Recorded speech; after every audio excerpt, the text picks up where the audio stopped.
সকলকে হাতে হাত কাঁধে কাঁধ সমস্ত কিছু একত্রিত করে আমাদেরকে এগোতে হবে। আমাদের এগোনোই আমাদের পশ্চিমবঙ্গের আগামী দিনের বিকাশ। তাই পশ্চিমবঙ্গের বিকাশের জন্য আমরা এই 7টা সিটকে উপহার দেবো, এটাই আমাদের টার্গেট। আর সেই টার্গেটকে সামনে রেখেই আমরা এগোচ্ছি। আমরা চাই ব্যাপক পরিমাণে এবার ভোটে আমরা জয়লাভ করে আমরা আমাদের সরকারকে আগামীতে যে 2026-এ সরকার গঠন হচ্ছে সেই সরকারকে আমরা উপহার দেব, এটাই আমাদের লক্ষ্য।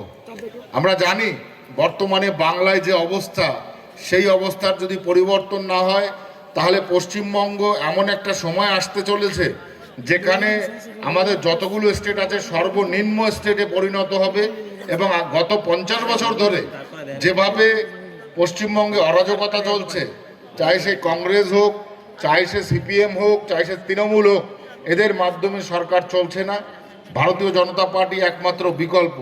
আর যে বিকল্পকে আমরা প্রতিষ্ঠা দিতে চলেছি, সেই প্রতিষ্ঠার মাধ্যমেই আমাদের শিল্প, আমাদের শিক্ষা, আমাদের কর্ম, আমাদের আগামী দিনের স্বাস্থ্য সমস্ত কিছু আমরা বিকাশ লাভ করাবো।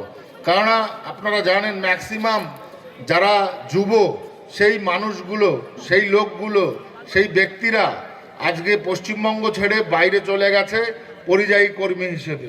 তো তাহলে আমাদের কর্তব্যটা কি? পশ্চিমবঙ্গে যদি আজকে শিল্প, শিক্ষা, স্বাস্থ্য যদি ব্যবস্থা ভালো না থাকে, তাহলে এই মাটিতে কি হচ্ছে, কি করছে বর্তমানে এই সরকার